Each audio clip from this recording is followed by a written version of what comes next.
시작.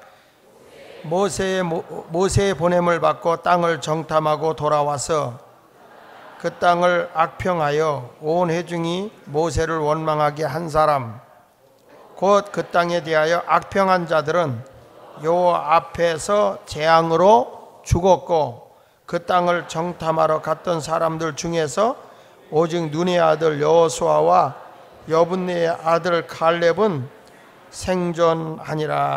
아멘. 지난 시간에 이 심야기도 때 이런 설교를 했어요. 위를 날아다니는 삶.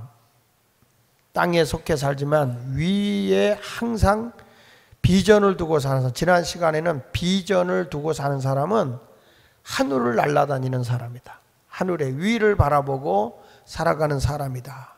그래서 예수 믿는 사람은 독수리가 날개치며 올라간 같이 땅에 살고 있는 게 아니라 제3차원의 세계, 영적인 세계 속에서 살아야 하는 사람이 예수 믿는 사람이에요. 그런 사람이 바로 누구냐면 여러분이에요. 근데 사람이 비전만 가지고 있어서는 안 되고, 그 비전을 가졌으면 그걸 성취하기 위해서 우리가 뭘 했냐면, 오늘은 위를 나르는 사람에게는 두 번째로 결심이 단단해야 된다. 결심. 그래서 오늘은 위를 날아다니는 삶, 두 번째로 결심에 대한 얘기를 통해서 은혜를 받도록 하겠습니다. 자, 예를 들어 우리가 보면 바울이라는 사람이 예수를 만나고 난 뒤에 자기는 땅끝까지 이르러 복음을 전하는 전도자의 삶을 살아야 되겠다라는, 온 세상에 주님의 명령인 땅끝까지 이르러 내 증인이 되리라는 하나님의 말씀을 비전으로 가졌어요. 그 비전으로 갖고 난 뒤에 이 바울이라고 하는 사람은 그것에 대해서 그냥 생각 속에만 있는 게 아니라 단단한 결심을 하고, 한 번 오고 끝나는 게 아니라 생명 끝날 때까지 그 길을 걸어가는 거예요. 그러니까 적어도 우리가 하나님이 내게 어떤 비전, 내게 어떤 소명을 줬다고 하면 그것에 대해서 끝까지 내가 이걸 감당해야 되겠다라고 하는 결심이 내 속에 서야 되는 거예요. 그래야 우리는 이 땅에서 패배자가 되지 아니하고 영적 승리자의 삶을 살아갈 수가 있습니다.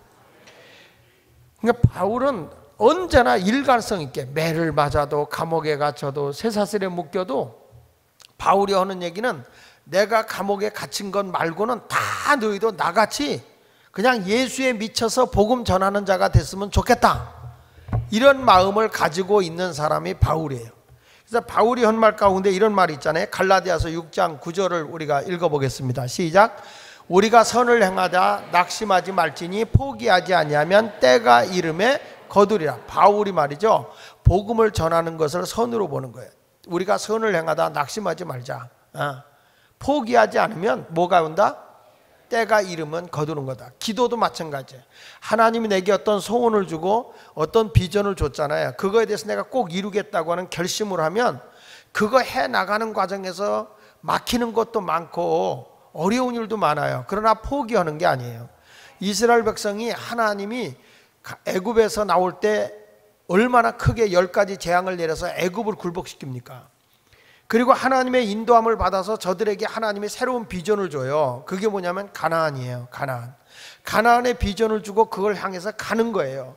그런데 여러분, 일사천리로 만사형통하죠?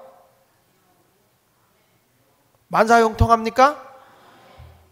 얼마나 힘들고 어려운 일이 많습니까? 얼마 동안? 40여 년을. 근데 그 가운데서 악평하고 불평하고 막 그 지도자들 가운데서 원망과 불평에 사로잡혀서 같이 동조했던 사람들은 다 죽어. 그런데 하나님의 비전을 끝까지 가지고 낙심하지 아니하고 낭망하지 아니하고 그 길을 향해서 갔던 갈렙과 여호수아는 그 땅을 정복해요. 이것이 바로 하나님이 우리에게 주시는 그 어떤 비전과 결심을 하면, 시시하게 우리는 땅에 어떤 문제에 매여 있는 자가 아니라 하늘을 날르는 사람이에요. 그래서 우리가 하나님의 일을 시작을 하면 절대 낙심하지 않고 포기하지 아니하면 때가 이름에 거둔다. 할렐루야.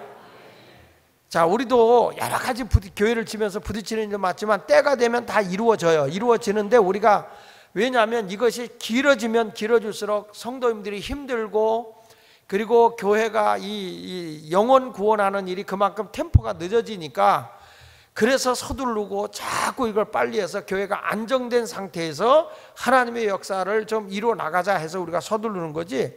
내가 언젠가도 얘기했잖아요. 건축이라는 건 시작하면요, 여러분이 헌금을 해도 되고 안 해도 돼요. 다만 이게 일찍 되느냐 늦게 되느냐 차이지 하나님의 일은 되긴 돼. 왜냐하면 이스라엘 백성이 가다가 원망하고 불평하니까 뒤로 자꾸 늦어지는 거죠. 빨리 갈 수 있는 길이 40년이 늦어지는 것뿐이지 하나님의 계획은 중단되거나 포기되어지지 않는다는 거예요. 하나님의 뜻이, 절대 하나님의 뜻이 중단되는 법은 없어요. 하나님의 계획이 멈추는 법은 없다는 거예요. 그래서 바울이 하는 거예요. 절대 선을 행하다 뭐 하지 말아라? 낙심하지 마라. 그 다음에 뭐 하지 마라? 포기하지 마라. 때가 이르면 거둔다. 할렐루야. 그러니까 주의 일은 낙심하자? 포기하자? 아니야. 끝까지 주의 일을 내가 감당해 나가는 거야. 힘들어도. 어떻게? 기쁨으로. 믿습니까? 바울이 또 이런 얘기를 해요. 디모데후서 4장 2절에도 보니까 복음 전파하는 자세에 대해서 말하는 거거든요. 같이 읽어봅니다. 시작. 너는 말씀을 전파하라. 때를 얻든지 못 얻든지 항상 힘써라. 그러니까 바울의 항상 비전이 뭐예요? 전도예요. 전도. 세계 선교의 전도예요. 영혼 구원이에요. 그러면서 뭐라는 거 아니? 그걸 하는데 힘써 해라. 그러면서 바로 이루어지는 게 아니니까 이게 전도의 열매가. 바울이요, 가서 전도했다고 가는 데마다 능력 많은 바울이기 때문에 그 지역이 다 예수 믿는 게 아니더라고. 저항도 많고 바울을 죽이려고 하는 사람도 많고 미쳤다고 하는 사람도 많고 모함도 많이 해요. 그래도 바울이 하는 얘기 좀 보세요. 항상 힘써라. 그 다음에 뭐라 그랬어요? 범사에 오래 참음과 가르침으로 경책하며 경계하며 권하라. 그러니까 전도라고 하는 것은 끝까지 인내하는 거예요. 오래 참고 그 다음에 가르치고 안 되면 경고도 하고 책망도 하고 그리고 또 권면도 하고 이래가지고 하나님의 말씀을 계속 전파하는 거예요. 전도가 되는 거예요. 예수 그리스도를 전하는 자가 되어야 할 줄로 믿습니다. 그러니까 우리가 이 성경을 통해서 보면 하나님이 내게 어떤 비전을 줬다, 어떤 꿈을 줬다, 그러면 그 꿈은 나 이런 꿈이 있어 라고 생각만 하는 게 아니라 결단을 해야 돼. 결심을 하고 오래 참음으로 그것을 하나하나 지구력 있게 나가면 이루어지게 돼 있어요. 할렐루야. 목회자들도 여기다 힘들다고 옮겨오는 사람은 평생 도망만 다니다가 끝나요. 근데 힘들고 어려운 일이 있어도 끝까지 그걸 한 우물을 파듯이 계속 추진하고 나가는 사람은 그 일을 이루어 나가더라. 성취해 나가더라고요. 예수님도 제자들에게 뭐라고 했어요? 무엇을 먹을까 입을까 마실까 그거 먼저 하지 마라. 너희는 먼저 그의 나라와 그의 의를 구하라는 거예요. 마태복음 6장 33절 한번 읽어볼게요. 자, 시작. 그런즉 너희는 먼저 그의 나라와 그의 의를 구하라.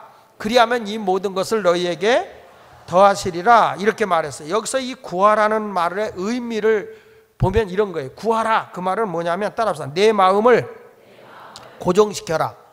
이게 무슨 얘기냐면 그의 나라와 그의 의에다가 내 마음을 고정시켜라.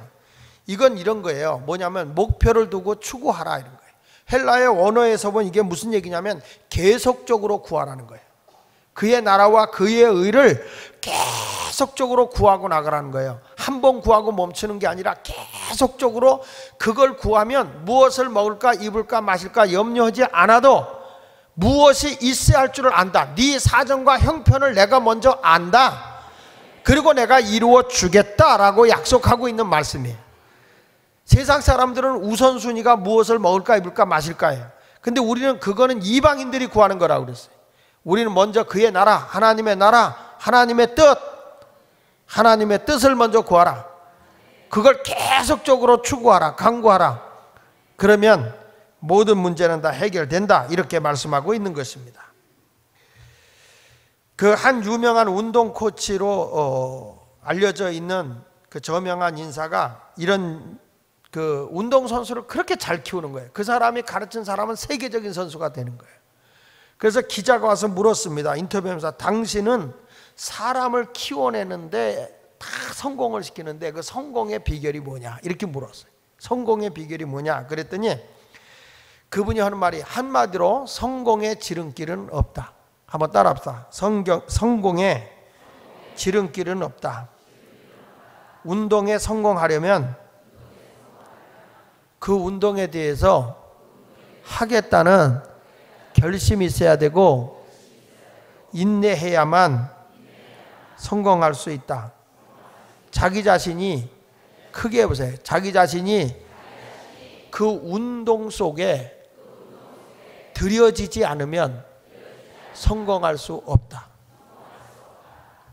그러니까 내가 축구를 한다 그러면은 내 몸이 축구에 완전히 올인해서 들여져야 된다는 거예요. 거기에 완전 푹 빠져버려야 그 사람이 그 운동으로 성공한다는 거예요. 오직 자나깨나 뭐래도 오직 거기에, 다른 데 빠져 있는 게 아니라 거기에 빠져 있을 때 성공할 수 있다는 거죠. 그래요. 내가 어떤 비전을 가지고 어떤 꿈을 가졌다, 거기에 미쳐 있어야 돼. 그 일에 미쳐 사는 사람이 성공하는 것이지, 적당하게 얼버무리고 그냥 했다 안 했다 했다 안 했다 이거 아닙니다. 절대적인 겁니다. 하나님의 일은. 그래서 우리가 자신이 어떤 일을 이루어야 되겠다 할 때는 계속 그것에 어떤 꿈을 가졌으면 그것에 대해서 인내하고 그 일을 파고 들어가야 돼. 그 속에 내 모든 걸 다 투신해야 돼. 던져야 돼요. 그래야 성공할 수 있는 것입니다. 사람은요, 천재성도 있을 수 있고 교육도 받을 수 있어요. 그러나 사람이 천재성이 있다고 교육이 있다고 해서 꼭 그 사람이 성공하는 건 아니고, 그 뒤에 그 성공을 이룰 수 있는 건 인내. 끝까지 물고 늘어지는 게 있어야만 될 줄로 믿습니다. 여기 보시죠. 바울이요, 오직 하나님의 나라의 복음 전도를 위해서 달려가는데 자기는 뒤에 것은 다 잃어버린다는 거예요. 앞에 것만을 향해서 자기는 달려간다는 거예요. 보실까요? 빌립보서 3장 13절 14절 읽어봅니다. 시작. 형제들아, 나는 아직 내가 잡은 줄로 여기지 아니하고, 그 다음 뭐라 하세요? 오직 한 일 즉 뒤에 있는 것을 잊어버리고 앞에 것을 잡으려고 표대를 향하여 그리스도 예수 안에서 하나님이 위에서 부르신 부름의 상을 위하여. 여기 중요한 게 나와요. 예수 안에서 하나님이 어디서 부른 것? 위에서 부르신 부름의 상이에요. 그러니까 바울은요, 땅의 것을 위해 사는 사람이 아니에요. 하늘을 나르는 사람이에요. 이 사람은 하늘의 것을 위해서, 그 부름의 상을 위해서 자긴 뒤의 것은 다 잃어버리고 표대를 향해서 오직 앞에 것을 위해서 오직 그리스도에 있는 그것을 잡으려고 계속 앞으로 그 부름의 상만을 바라보고 간다는 거예요. 하나님이 내게 불러주신 소명이 뭐예요? 전도라는 거예요. 바울은 이방인을 위한 택한 그릇이 바울 아닙니까? 이방인들에게 복음을 전하라고 하나님의 부르심을 입은 자들이에요. 그러니까 바울은요, 어디에 안주하고 있질 않아요. 계속 다니며 힘들고 어려운 곳에 쫓아다니면서 복음을 전하는 거야. 부름의 상을 위해서.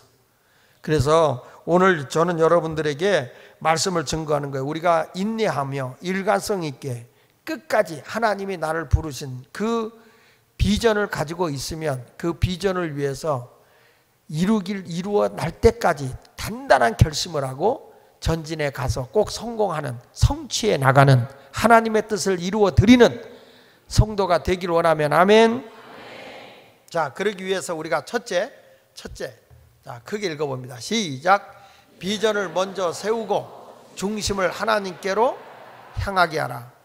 내가 어떤 비전을 가져도 자기 욕망을 세울 수 있어요. 자기 욕망을. 그런데 내 모든 비전과 꿈이 누구를 향해 있어야 되느냐?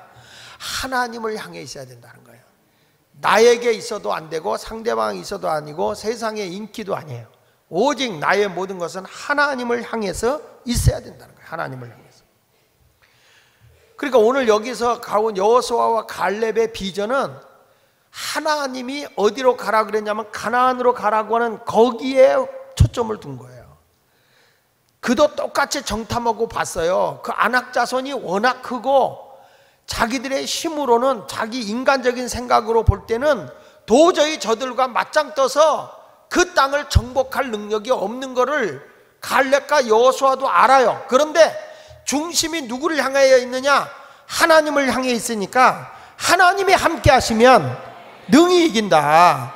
우리는 하나님의 뜻을 따라가는 사람이다 이거예요. 이 비전이 무슨 누구를 향한 비전이냐는 거예요. 나를 향한 비전입니까? 하나님을 향한 비전입니까? 하나님을 향한 비전이라는 거예요. 어떤 환경에서도 하나님은 자기 소원을 나에게 주어서 하나님의 뜻을 이루는 거예요. 한번 크게 하세요. 하나님은 하나님의 뜻을 그의 마음에 맞는 사람을 통해 일하신다. 누굴 통해 일하신다고요? 사람을 통해서 일하는 거야. 그러니까 내가 하나님의 손아귀에 잡혀서 하나님이 내게 소원을 주고 그 비전을 줬으면 그 비전을 쫓아가는 사람이 돼야 되는데, 언제나 자기는 환경을 보는 게 아니라 하나님을 향하는 마음이 있어야 돼요. 오직 내 중심이 누구만을 향해서? 하나님을 향해. 자, 아브라함에게 하나님이 비전을 줍니다. 아버지 밑에서 사랑받고 아버지 밑에서 안정되게 살 수 있었어요. 그런데 하나님이 마치 독수리 새끼가 어느 정도 크면 막 밑에서 그 둥지에서 나오게 하듯이 하나님이 이 아브라함을 끄집어냅니다. 막 끄집어냅니다. 자, 보실까요? 자, 창세기 12장 1절로 4절에 보니까 시작. 여호와께서 아브라함에게 이르시되 너는 너의 고향과 친척과 아버지의 집을 떠난 그 안락하고 편안하고 정들었던 고향, 그것을 떠나 내가 내게 보여줄 땅으로 가라.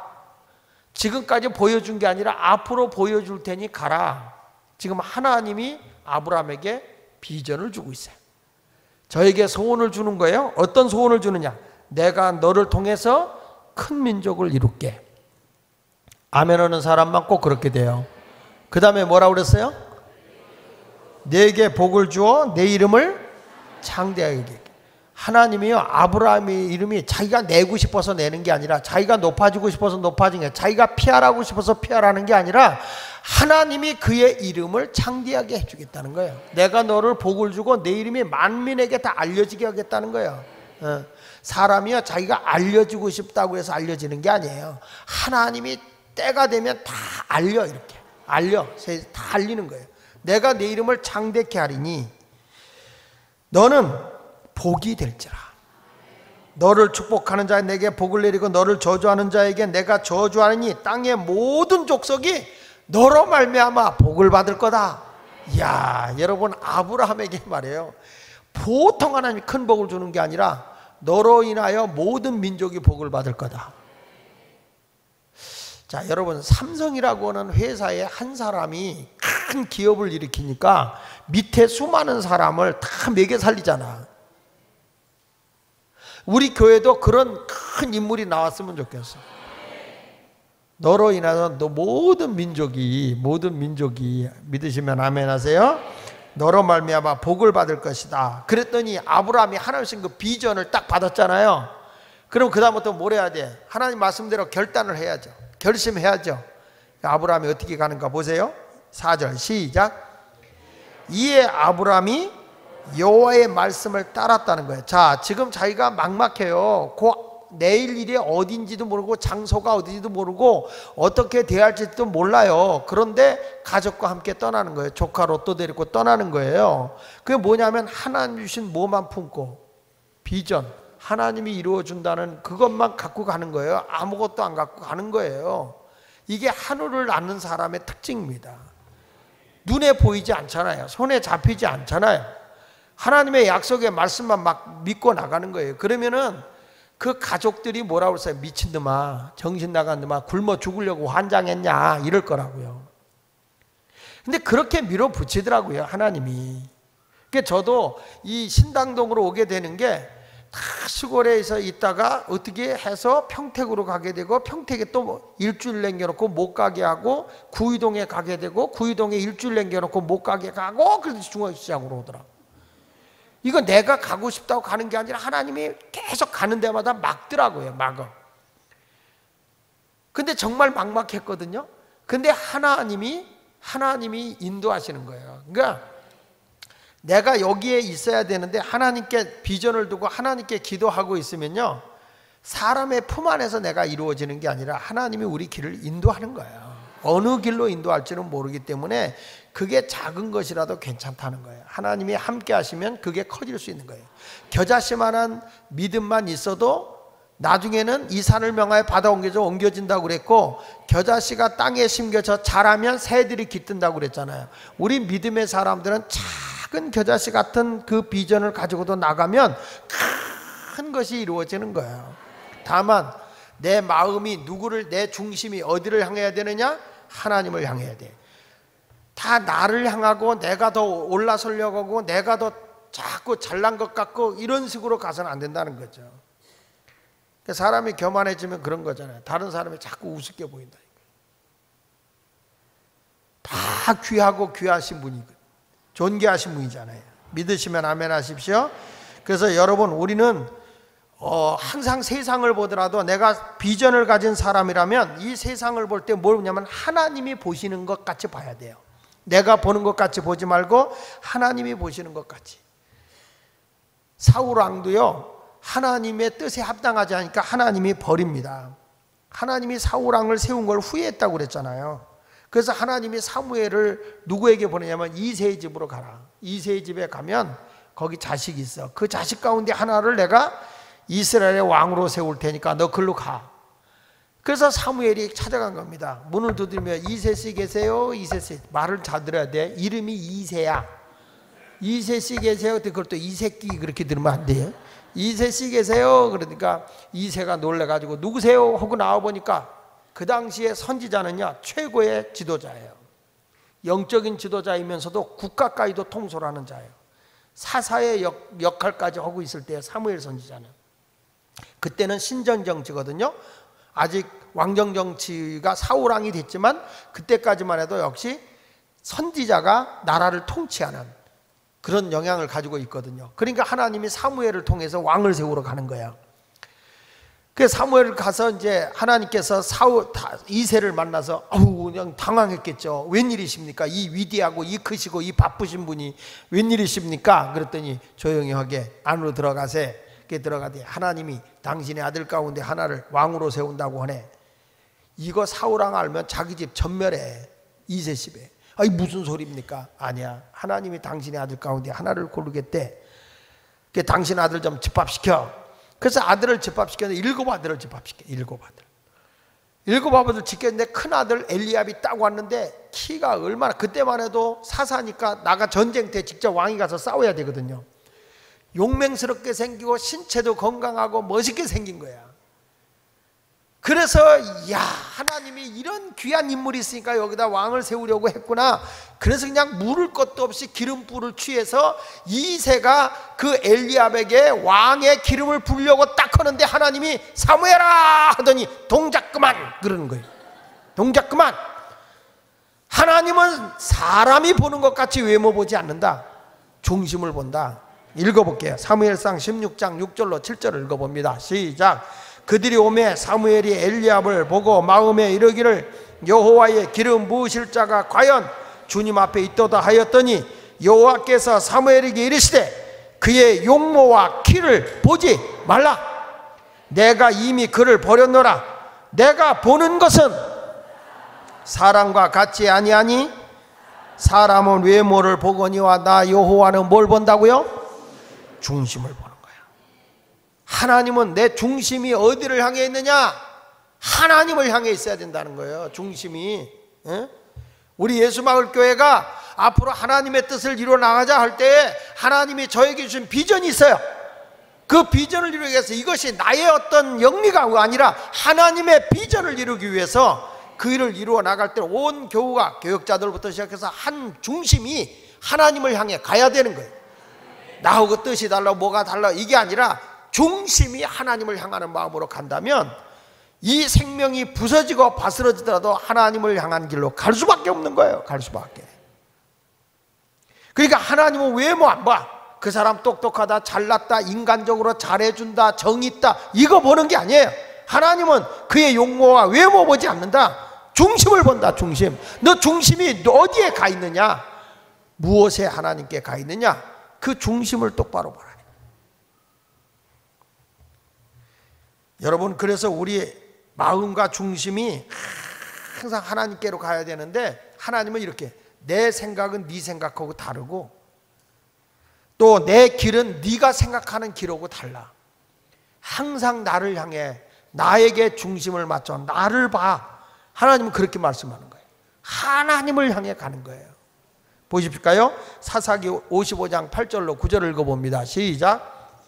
이는 내 생각이 너희 생각과 다르며 내 길은 너희 길과 다름이니라. 여호와의 말씀이니라. 이는 하늘이 땅보다 높음 같이 내 길은 너희 길보다 높으며 내 생각은 너희 생각보다 뭐하다고요?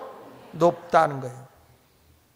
그러니까 우리가 뭘 볼 때 모든 것이 하나님이 보시는 것 같이 나의 미래를 보라는 거예요. 하나님이 보시는 것 같이. 세상이 지금 하나님이 어떻게 섭리하고 있고 세상이 어떻게 바뀌는 그 속에서 하나님은 어떻게 저 영혼들을 구원하기를 원하는가?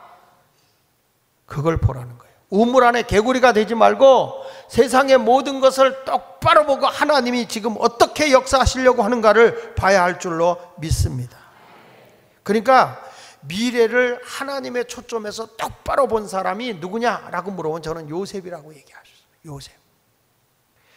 여러분, 요셉이라고 하는 사람은 어느 날 노예로 팔려가요. 근데 그가 열심히 최선을 다하는데 거기서 하나님을 잊어버린 적이 없어요. 하나님이 그와 함께 했어요. 그리고 나중에 가서는 그 집에서 살만하니까 억울한 누명을 쓰고 감옥에 가요. 그 주인 아주머니 때문에 말이에요. 그래서 감옥에 가지만 그곳에서도 이것조차도 하나님이 나와 함께함을 믿는 거예요. 눈물스럽고 고통스러운 자리지만은 하나님의 관점에서 보는 거예요. 왜 하나님이 나를 여기다 넣었지? 왜 이 낮은 자리에 집어넣었지? 나에게는 고통의 자리에 집어넣었지? 하나님은 뭐가 함께 하시지?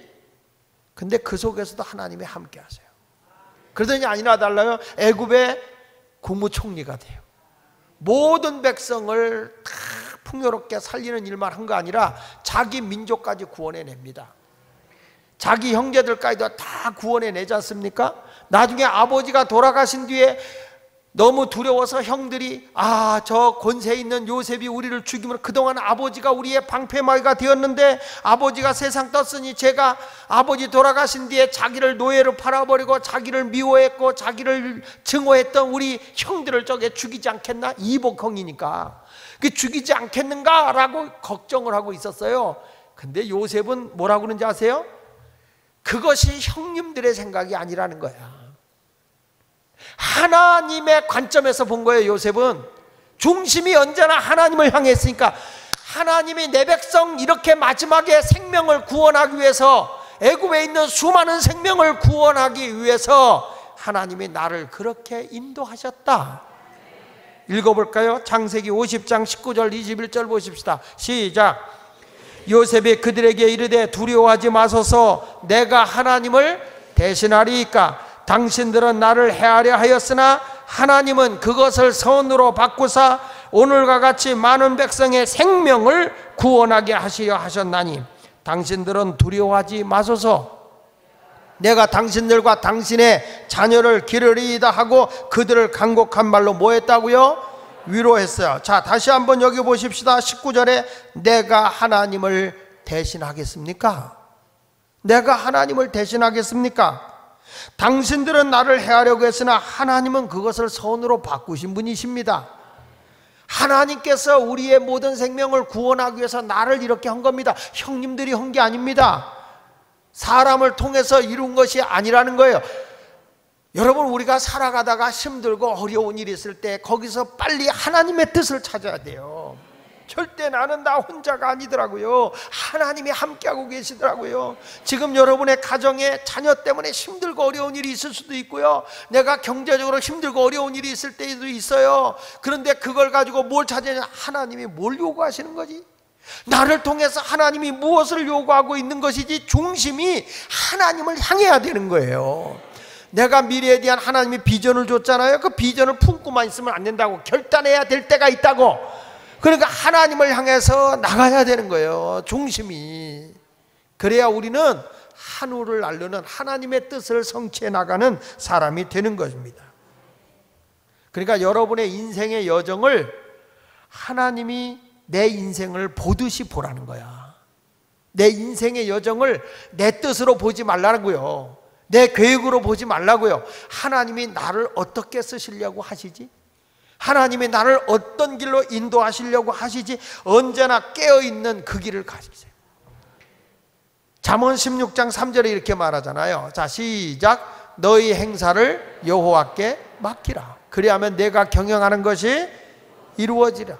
여러분, 하나님께 초점을 두고 내가 어떤 일을 해보세요. 내 하는 모든 일을 하나님께 맡겨라.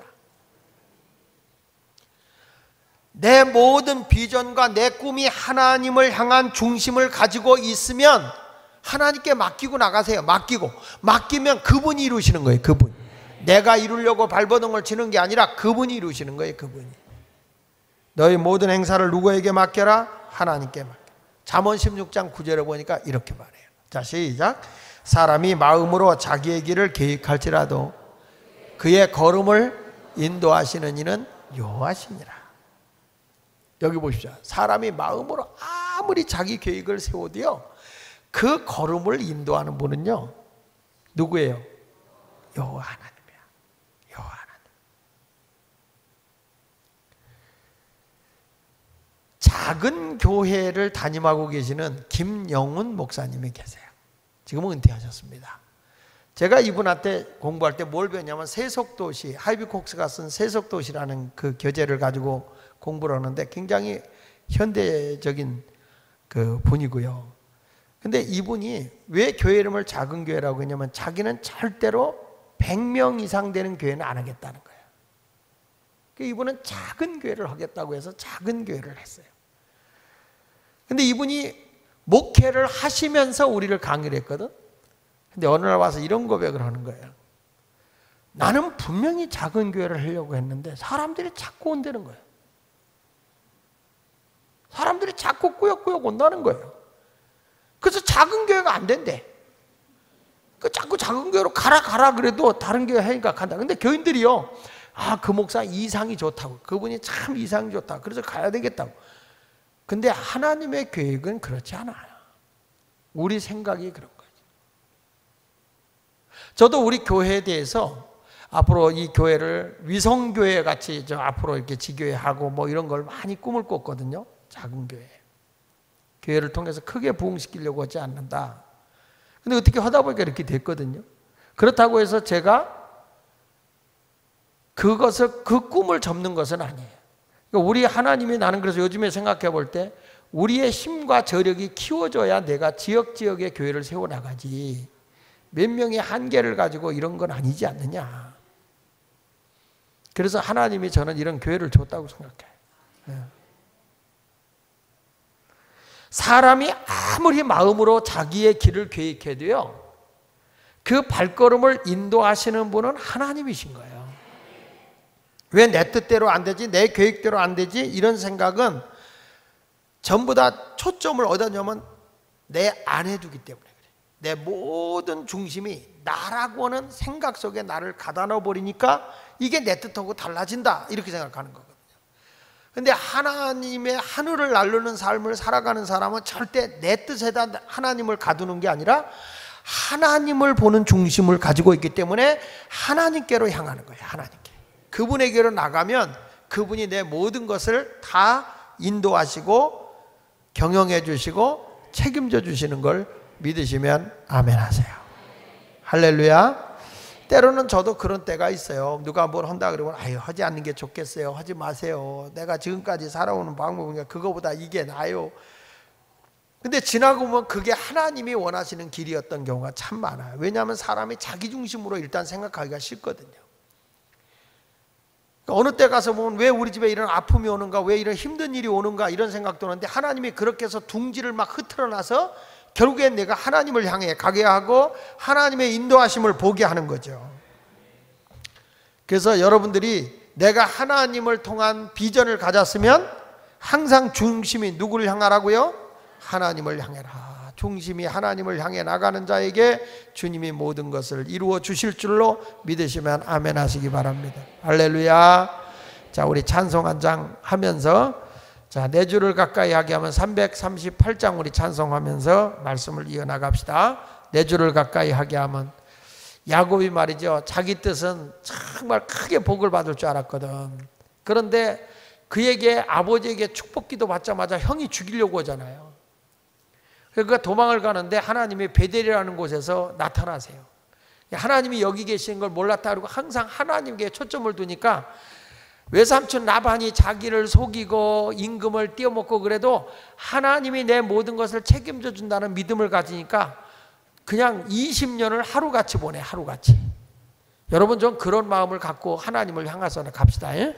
자, 내 주를 가까이 하고 박수 치면서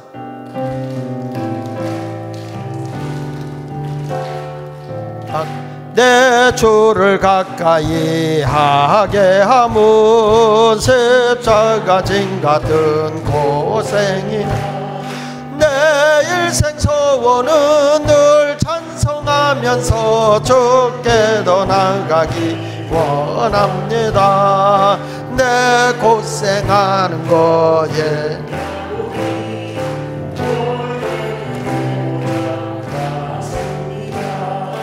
꿈에도 소원이 늘 찬송하면서 주께 더 나가기 원합니다. 천성에 가는 길 험하여도 은혜로다. 천사 날 부르니 늘 찬송하면서 주께 더 나가기 원합니다. 야곱이 잠깨어 일어나도 돌다 숨질 때 되도록 늘 찬송하면서 주께 더 나가기 원합니다. 할렐루야. 자, 이제 하나님의 뜻, 하나님의 어떤 비전을 가졌으면 중심이 누굴 향해 있어야 된다? 하나님. 내가 어떤 일을 해도 하나님은 이 일을 어떻게 보실까? 하나님의 관점에서 모든 걸 보라. 하나님의 관점에서 보라. 두 번째, 따라합시다. 하나님의 뜻에 일관성 있게 계속해 나가자. 다시 한번 시작. 하나님의 뜻에 일관성 있게 계속해 나가자. 그러니까 하나님의 뜻이면 그 뜻을 이랬다 저랬다 하지 말고 일관성 있게 나가면 됩니다. 빌립보서 2장 13절에 보니까 이런 말이 나와요. 시작. 너희 안에서 행하시는 이는 하나님이시니. 너희 안에서 행하시는 이가 누구라고? 내 안에서 누가 행하신다고? 하나님이시니. 계속 자기의 기쁘신 뜻을 위하여. 누구의 기쁘신 뜻을 위하여? 하나님이요 내 안에서 지금 행하고 계시는데, 나를 통해 하나님이 기쁘신 뜻을 이루기 위해서, 자기의 기쁘신 뜻을 위하여 너희에게 뭘 주고? 뭘 주고? 소원을 두고 행하게 한다는 거예요. 그러니까 하나님이 여러분들의 마음에 소원을 둔다는 거예요. 소원을 하나님이 두는데, 그 소원이 왜 소원을 두느냐? 하나님이 자기의 기쁘신 뜻을 이루기 위해서 나에게 소원을 준다는 거예요. 그래서 아까도 얘기했지만 내 중심이 항상 하나님을 향해야 되는 이유가, 내 소원이 내 소원으로 끝나면 안 된다는 거예요. 내 소원이 아니라 하나님의 뜻을 이루기 위한 소원. 그 불타는 소원을 하나님이 주시는 거예요. 하나님. 믿으시기 바랍니다. 내 뜻이 아닌 하나님의 뜻. 그래서 그 전에 하용조 목사님이 그런 얘기를 하더라고요. 제가 설교를 듣다 보니까, 그분의 설교를 들어보니까, 내가 어떤 결단하고 가다가 이것이 하나님의 뜻이 아니다라고 딱 판단이 되면 교인들에게 변덕 부린다, 변했다라는 소리를 들어도 빨리 그걸 전 교인에게 고쳐야 된다. 내가 선포한 일인데 어떻게 이렇게 가냐 하면 안 되고, 내가 아무리 옳다고 주장했어도 이것이 하나님의 뜻이 아니라면 하루에 7번이라도 바꿔라. 저는 굉장히 중요한 말이라고 생각해요. 내가 이거 옳다고 주장하고 가다가도 이것이 하나님의 뜻이 아니면 기꺼이 내가 그걸 내려놔야 되는 거예요. 하나님의 뜻이 아니면. 그러니까 오늘도 주님이 우리에게 하는 거예요. 너희에게 뭘 주느냐? 하나님이 소원을 준다는 거예요. 당신의 기쁘신 뜻을 위해서. 인생의 목적이 뭐냐? 하나님의 거룩한 소원을 이루기 위해서다. 아까도 우리 읽었지만 디모데후서 4장 2절에 너는 말씀을 전파하라. 하나님의 느닷없이 바울에게 나타나셔서 예수 그리스도를 통해서 소원을 주는 거예요. 말씀을 전파하라. 때를 얻든지 못 얻든지 항상 힘써라. 범사에 오라 참음과 가르침으로 경책하며 경계하며 권하라. 그래서 이런 말이 있어요. 오웬이라고 하는 사람이요. 오웬이라고 하는 사람이, 그죠? 오웬이라고 하는 사람이 이런 말을 했어요. 창피하면 다른 것을 시도하라는 저속한 말 때문에, 내가 어떤 이게 하나님의 뜻인데 내가 야 그게 무슨 하나님 뜻이냐 그러고 사람이 와서 창피하다는 그런 다른 것을 시도하는 저속한 말 때문에 얼마나 많은 사람들이 그들의 삶에서 또 한 번 실패하였는가. 이것이 하나님의 뜻이라고 한다면 하나님의 뜻을 이루기 위해서 우리는 가야 되는데, 야야 사도 바울 보고 너 미친놈이야, 야 너가 바리새인으로서 얼마나 귀한 사람인데 왜 그 길로 가느냐, 이렇게 얘기한다는 거죠. 여러분, 그럴 때 사람들이 사람의 말에 흔들리지 말라는 거. 누가 뭐라고 그래도 이게 하나님의 뜻이라고 한다면 내가 그 일관성 있게 그 길을 걸어가라는 거예요. 하나님을 위해서 일관성 있게. 믿으시면 아멘. 자, 예수님도 십자가를 앞에 놓고 뭐라고 그래요? 십자가를 앞에 놓고 만일 이것이 아버지의 뜻이면 이 잔을 내게서 옮겨달라. 내가 십자가를 지지 않는 것이 아버지의 뜻이면 십자가를 옮겨주세요. 그러나 내 원대로가 아니라 아버지의 원대로 하세요. 죽음 앞에다 놓고 내 원이 아니라 아버지의 원을 찾고 있어요. 자, 성경 말씀 누가복음 22장 42절을 읽어봅니다. 시작. 이르시되 만일 아버지의 뜻이거는 이 잔을 내게서 옮기시옵소서. 그러면서 뭐라 해? 그러나 내 원대로 마옵시고 아버지 원대로 되기를 원합니다. 아버지 원대로 되기를 원하는 거예요. 그래서 지금도 우리 예수님은 어떤 말씀을 하냐면은 진짜 우리 예수님의 형제 자매가 누구냐, 우리 주님의 가족이 누구냐, 우리 주님의 형제 자매가 누구냐? 아버지의 뜻을 따르는 자다. 마태복음 12장 50절에 보니까 이렇게 말씀합니다. 시작. 누구든지 하늘에 계신 내 아버지의 뜻대로 하는 자가 내 형제요 자매요 어머니다. 아버지의 뜻을 따르는 자가 형제고 자매인 거예요. 교회도 가보면 사람들이 말이야 사람에 의해서 휘둘려, 사람의 정 때문에. 우리 주님의 형제 자매가 되세요. 주님의 형제 자매가 뭐냐? 아버지 뜻대로 행하는 자라는 거예요. 마태복음 18장 14절에 이런 말씀이 나옵니다. 이와 같이 이 작은 자 중 하나라도 잃는 것은 하늘에 계신 너희 아버지 뜻이 아니다. 그러니까 내가 실족시키고 사람을 잃어버리는 것은 아버지의 뜻이 아니라는 거예요. 아버지 뜻이 뭐예요? 요한복음 6장 40절에 이렇게 말하거든요. 내 아버지의 뜻은 아들을 보고 믿는 자마다 뭐라고 했어요? 영생을 얻는 거다. 아버지 뜻은 한 사람에도 예수 믿게 하는 거야. 예수 믿게 해서 영생을 갖게 하는 게 아버지의 뜻인 거예요. 그러니까 여러분의 마음속에 무슨 마음이 막 불타오냐? 바울과 같이 막 하늘을 날르는 사람 가면 하나님 나도 오늘도 어떻게 하면 저 영혼 전도할까? 어떻게 하면 우리 가족의 식구를 다 구원할까? 아멘 하다 누가 돌아가셨나 봐. 여기 성경 말씀 갈라디아서 1장 4절에 바울이 한 말 좀 보세요. 시작. 그리스도께서 하나님과 우리 아버지의 뜻을 따라 이 악한 세대에서 우리를 모아사 건지시려고 우리 죄를 대속하기 위하여 자기 몸을 주셨다. 여기 보니까 그리스도께서 하나님과 우리 아버지의 뜻을 따르는데 그게 뭐냐? 당신의 몸을 왜 십자가에 못 박혀 주었느냐? 우리를 구원하기 위해서다. 우리를 죄에서 구원하기 위해서다. 그러니까 하나님, 예수님도 이 땅에 오신 분명한 소원은 아버지의 뜻을 품고 온 거예요. 그렇죠? 하나님의 뜻이 뭐냐? 영혼 구원이야. 영혼 구원. 영혼 구원이라고요. 전도라고요. 우리가 성숙한 거 중요해요. 예수 믿는 사람 계속 진짜 하나님의 뜻을 따르는 거룩한 사람이 돼야 됩니다. 그래서 하나님의 뜻이 거룩함이에요. 성경 볼까요? 데살로니가전서 4장 3절에 보니까 하나님의 뜻은 이것이니 뭐라고 그랬어요? 너희 거룩함이라. 곧 뭘 버리고? 음란한 거 버리고 뭐라고 그랬어요? 하나님을 모르는 이방인과 같이 세격을 따르지 말고 이 일에 4절 각각 거룩함과 존귀함으로 자기의 아내 대할 줄 알고. 나 거룩함이 뭔가 그랬더니 아내를 거룩하고 존귀하게 하는 게 거룩이래. 아내를 성노예로, 아내를 어떤 나의 그 품꾼으로, 이게 아니라 아내를 아주 하나님이 아주 성별해 준 거룩한 사람으로, 그리고 아주 존귀한 사람으로 네 아내를 대해주는 게 거룩이래. 왜 남자들 아멘 안 하냐? 다시 한번 읽어볼게요. 내 말이 아니에요. 자, 3절부터 보세요. 시작. 하나님의 뜻은 이것이 너희의 거룩함이라고 음란을 버려라. 그 다음 뭐라서? 각각 거룩함과 존귀함으로 자기 아내를 대해줘라.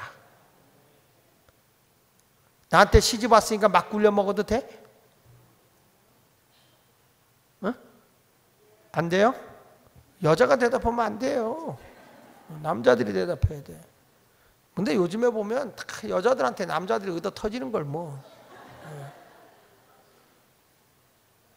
근데 하여간에 우리 성경에 보면 각각 거룩함과 존귀함으로 자기 안을 대할 줄 알고 하나님을 모르는 이방까지 세격을 따르지 말고 일의 분수를 넘어서 형제를 해하지 마라. 그러니까 세상의 사람과 해를 입히거나 그 사람을 갖다가 괴롭히는 사람이 아니라 우린 거룩한 사람이 뭐냐? 항상 모든 이 거룩이라는 건 성별된 거거든요. 구별된 삶이거든요.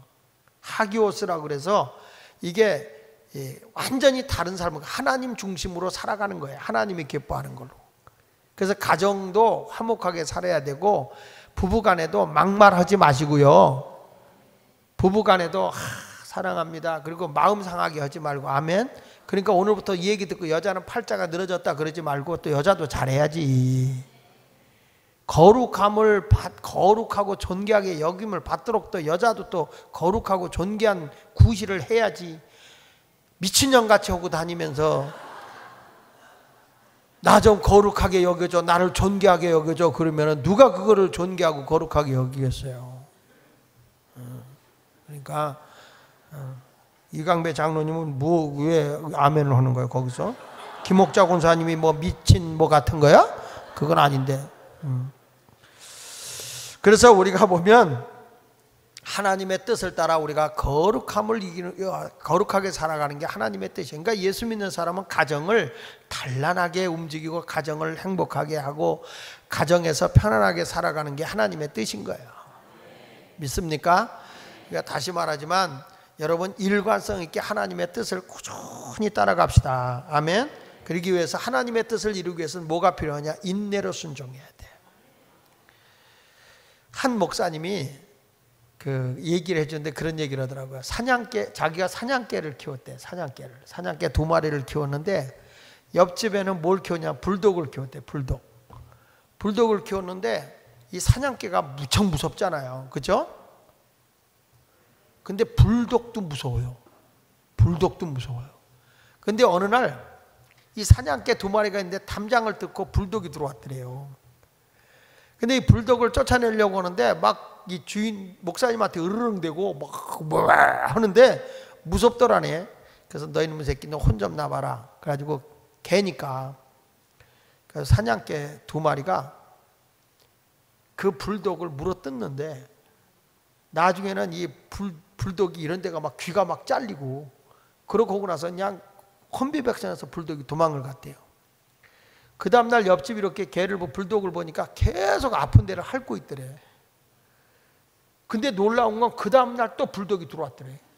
거기를 또 들어왔더래요. 그러니까 또 물려가지고 이 불독이 도망가는 거예요. 이젠 다시는 안 오겠지. 그때 셋째 날 또 들어왔더래.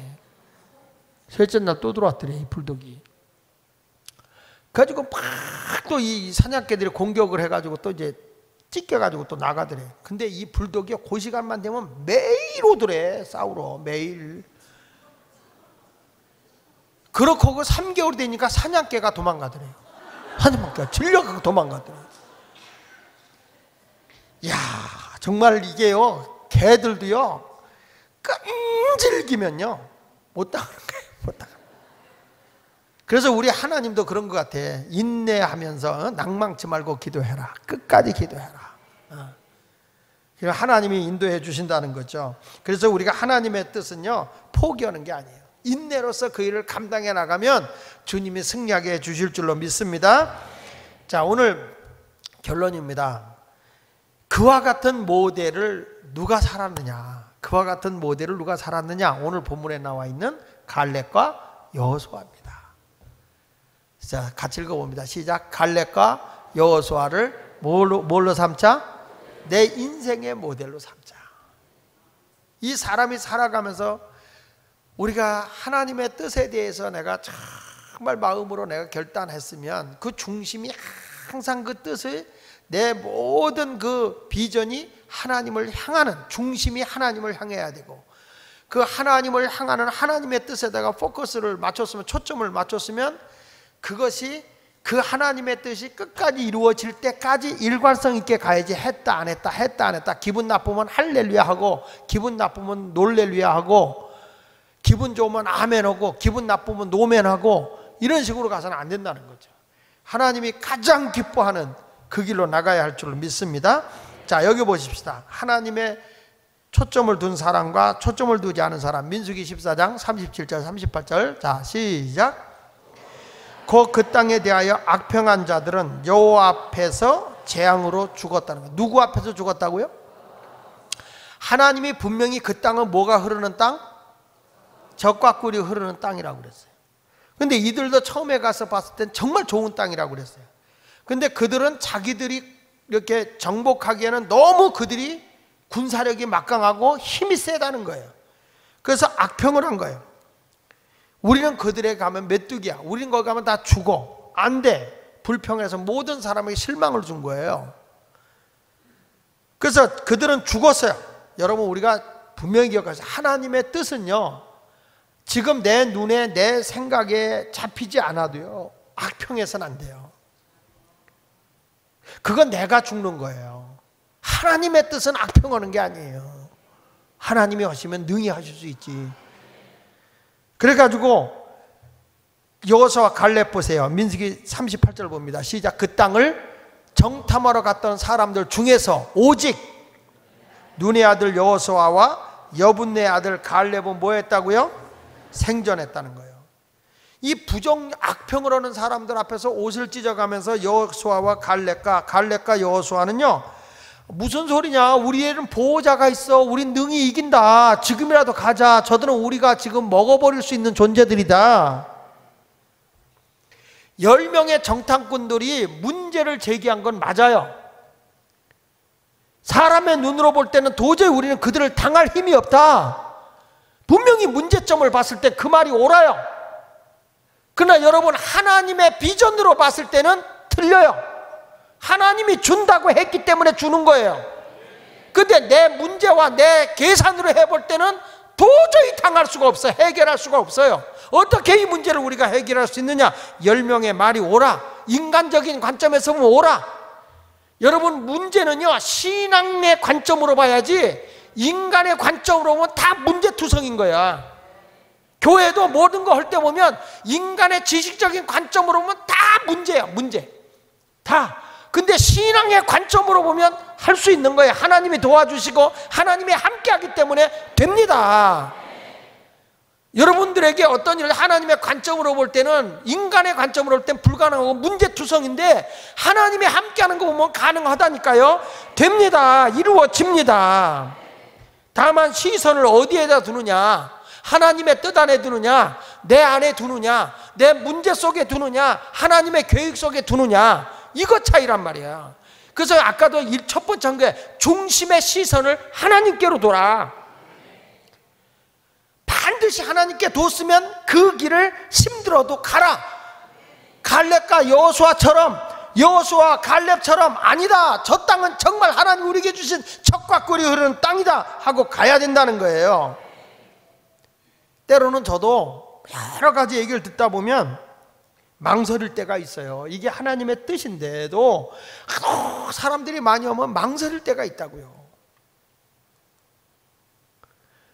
그러나 우리가 문제만 자꾸 파헤치는 사람이 있거든. 문제만. 이건 이런 문제가 있으나 저런 문제가 없어. 이론은 맞아, 이론은. 근데 하나님의 뜻 안에서는 그게 아니라는 거죠.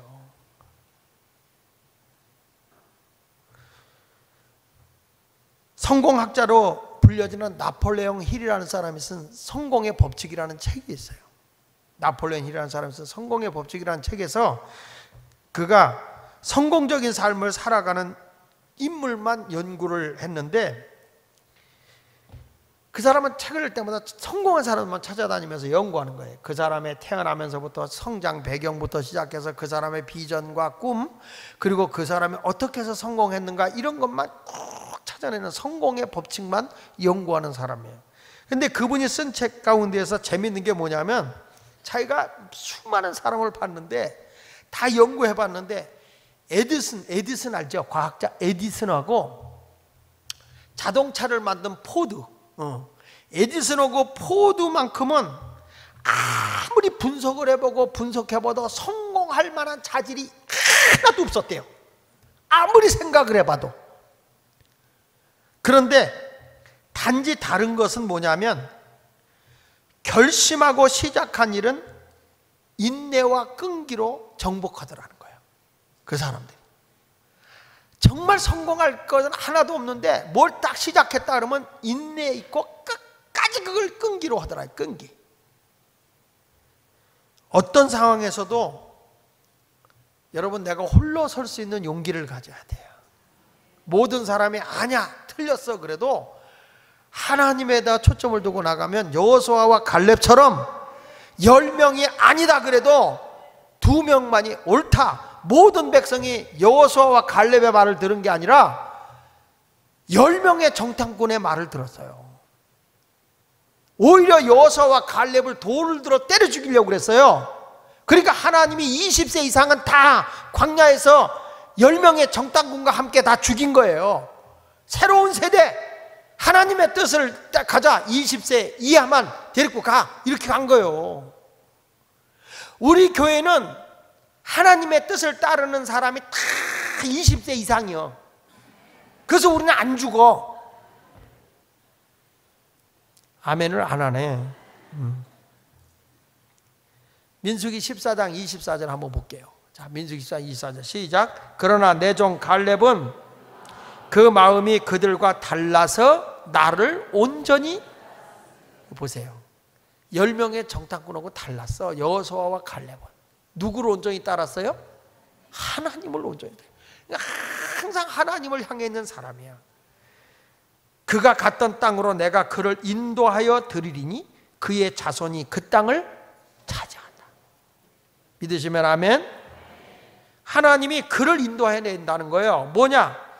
다른 사람들처럼 문제만 바라오고 비평하고 악평하고 우린 죽었다, 차라리 애굽으로 돌아가자, 우리 새로운 지도자를 세워서 가자, 이렇게 악평했던 사람들하고 여호수아와 갈렙은 달랐다. 그 마음이 온전히 하나님을 따랐다.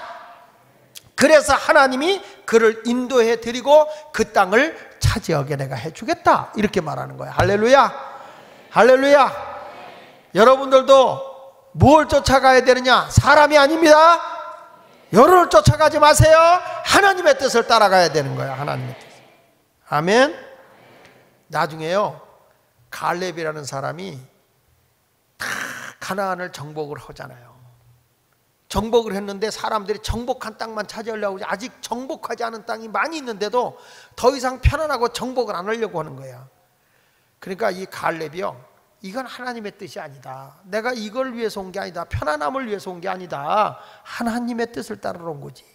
자, 보실까요? 여호수아 14장 7절에 보면요, 내 나이 40세의 여호와의 종 모세가 가데스 바네아에서 나를 보내어 이 땅을 정탐하게 하였으므로, 40세에 정탐을 한 거예요, 사람이. 내가 성실한 마음으로 그에게 보고하였고 나와 함께 올라갔던 내 형제들은 백성의 간담을 높게 하였으나 나는 내 하나님 여호와께 충성하였다. 할렐루야. 그날에 모세가 맹세하여 이르되 내가 하나님 여호와께 충성하였은즉 내 발로 밟는 땅은 영원히 너와 내 자손의 기업이 되리라 하였나이다. 이제 보소서, 여호와께서 이 말씀을 모세에게 이르신 때로부터 이스라엘이 광야에 방황한 이 45년 동안을 여호와께서 말씀하신 대로 나를 생존하게 하셨나이다. 내가 나이 몇 살이라고 그랬어요? 85세로 돼. 85세로 돼. 가나안을 다 정복하지 못하고 그가 85세 됐을 때 다 같이 읽으세요. 시작. 모세가 나를 보내던 날과 같이, 그 말은 뭐예요? 40세 때와 같이, 그 말이에요. 그때와 같이 오늘날도 내가 여전히 강건하니, 할렐루야, 내가 여전히 뭐하니? 강건하니 내 힘이 그때나 지금이나 같아서 싸움에나 출입에 감당할 수 있으니 그날에 여호와께서 말씀하신 이 산지를 지금 내게 주셔서 당신도 그날에 들으셨거니와 그곳에는 아낙 사람이 있고 그 성읍들은 크고 견고할지라도, 그 아낙 사람들 크고 견고하다 그랬죠? 지금도 커요. 그런데 여호수아가 뭐라고 그러냐면 시작. 여호와께서 나와 함께 하시면 내가 여호와께서 말씀하신 대로 그들을 쫓아내리다. 지금 자 보세요. 갈렙은요 85세 정탐을 했을 때 40세인데 45년이 지난 후에도 그의 모든 그 비전에 대한 그 중심이 어디를 향해 있어요? 하나님의 뜻에 향해 있어요. 하나님의 뜻에. 내 나이가 85세라도 하나님의 뜻이 이거기 때문에 내가 이걸 정복해야 되겠습니다. 다른 사람 안 가려고 하니까 아직도 정복하지 못한 아낙 자손들이 다 차지하고 있는 어마어마한 힘 있는 사람들이 차지하고 있는 이 땅을 내게 주소서. 이 산지를 내게 주소서. 내가 여호와께서 말씀하신 대로 그들을 쫓아내겠습니다. 대단한 사람이에요. 저는요 이 여호수아와 갈렙이 정말 우리의 신앙의 모델이 돼야 돼요. 주변에 있는 사람들이 난리치고 주변에 있는 사람들이 뭐 별일을 다 한다고 그래도 문제를 보지 말자. 문제를 보지 말자. 문제를 보지 말자. 환경을 보지 말자. 하나님의 뜻을 따르는 자가 되어서 일관성 있게 그 길을 걸어가는 자가 되어야 할 줄로 믿습니다. 나이가 상관없어요. 나이와 상관없어요. 이런 말이 있어요. 월스트리트 저널지 경제지 기사 내용에서 당신이 무엇을 하는지가 중요하지 언제 하는가가 중요하지 않다. 이 다음에가 내가 지금 하고 있는 게 중요하다. 그러면서 거기서 이런 말을 해요. 테드 윌리엄스라는 사람은 자기가 야구선수로 하면서 자기가 홈런을 몇 살 때 처음으로 쳤느냐? 42살 때 쳤대. 42살 때. 그런데 미키 펜들리라고 하는 사람은 20세 때 홈런을 23개를 쳤대요. 그러니까 사람이요 똑같은 야구를 해도 늦어질 수 있고 빨라질 수 있는 거예요. 골더 마이어 여사는 이스라엘의 여수상이 되는데 71살이 돼서 여수상이 됐는데, 반면에 윌리엄 피트라고 하는 2세는 24살에 영국 수상이 됐다는 거예요. 그러니까 사람이 지금 내가 무엇을 하느냐가 중요한 것이지 이 언제 하느냐 뭐 이런 건 생각할 필요가 없어요. 이 다음에 하겠다 그러지 말고 지금 내가 무엇을 하느냐, 다만 하나님을 향해서 얼마만큼 내가 가겠느냐. 이제부터 끈기 있게 하나님의 일을 해 나가시기를 바랍니다. 여호수아도 말이죠, 마지막 자기가 고별 설교를 하거든요. 이제 내가 죽을 때가 됐다. 그럴 때 백성들을 향해서 한 말이 있어요. 그게 뭐냐면 나는 여호와만 섬기겠다. 너희도 오늘 선택하라. 성경 말씀 볼게요. 여호수아 24장 14절로 15절을 봅니다. 시작. 온전함과 진실함으로 그를 섬기라. 너희 조상들이 강 저쪽과 애굽에 섬기던 신들을 치워버리고 여호와만 섬기라. 만일 여호와를 섬기는 것이 너에게 좋지 않게 보이거든 너희 조상들이 강 저쪽에 섬기던 신들이든지 또는 너희가 거주하는 땅에 있는 아모리 족속의 신들이든지 너희가 섬길 자를 오늘 택하라. 뭐라고 그랬죠?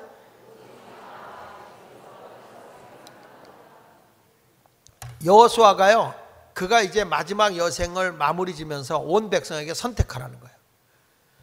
오직 나와 내 집은 누구만 섬기겠다? 모든 중심을 누구를 향하고 있는 거예요? 하나님. 그러니까 여호수아나 갈렙이라는 사람은요, 하나님의 말씀, 하나님의 뜻, 하나님의 섬기는 것에다가 모든 걸 다 중심을 거기다 두고 있는 거예요. 그러면 땅의 문제는 다 해결되는 겁니다. 할렐루야. 자꾸 사람들의 인기에 영합돼서 움직이려고 하지 말고 하나님의 뜻을 따르는 여러분이 되시기를 축원합니다. 월트 디즈니라는 사람 알죠? 디즈니랜드, 월드 디즈니를 만든 사람이죠.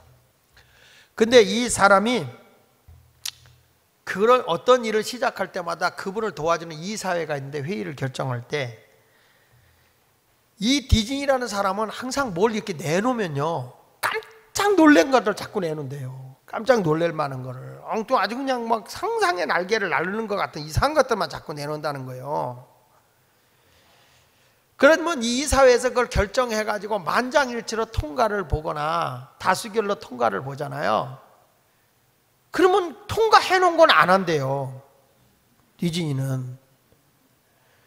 근데 어떤 걸 이렇게 내놓잖아요. 그러면은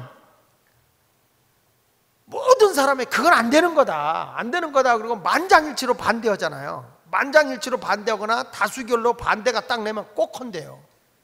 그분은. 왜 그러냐? 그분이 하는 말이 재밌어요. 이것은 반드시 모든 사람을 깜짝 놀라게 할 일이다. 왜? 저 사람들이 100% 안 된다, 안 된다. 이건 할 수 없는 일이라고 했을 때, 그걸 해냈을 때 사람들이 깜짝 놀랄 거다.